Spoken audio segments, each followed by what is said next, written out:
চলে আসলাম মন্দিরে পুজো দিতে।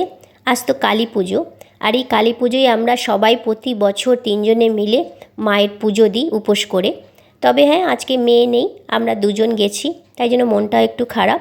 কিন্তু হ্যাঁ, মেয়ে হায়দ্রাবাদ থেকে ওখানে উপোস করেছে। আমরা আবার বললাম, উপোস করেছিস কেন? তাকে যাই হোক, যখন উপোস করেছে আমি আবার কি করলাম, মন্দিরে এসে ঠাকুরমশাইকে বললাম মন্ত্র যখন বলবে তখন আমি একটু ভিডিও কলে ওকে রাখবো। বললো ঠিক আছে।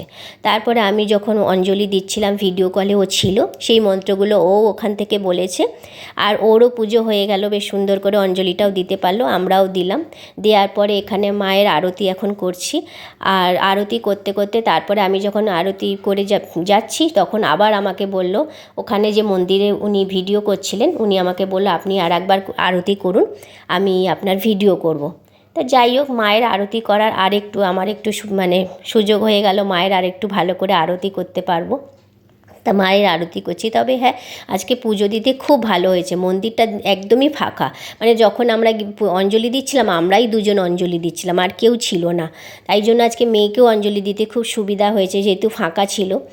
আর 2:30-টের পরে তো আমাবস্যা লেগেছে, আমি 3টের পরে গেছি। আর আমি বেশিক্ষণ উপোস করে থাকতে পারি না। আগে অনেক উপোস করেছি, ভোর 4টে-5টায় অঞ্জলি দিয়েছি, কিন্তু এখন পারি না, আমি অসুস্থ হয়ে পড়ি, আমার ওষুধ খেতে লাগে, আর খালি পেটে তো ওষুধ খাওয়া যায় না, যার ফলে আমি এখন একদম উপোস করে থাকতে পারি না। তাই আমাবস্যা লাগলেই আমি পুজো দিতে চলে যাই। প্রতি বছরই উপোস করে পুজো দিই, কিন্তু এখন এভাবে পুজো দিই। তবে হ্যাঁ, এই যে মায়ের কাছে আজকে মনের যা যা ইচ্ছে সব চেয়ে ফেলছি।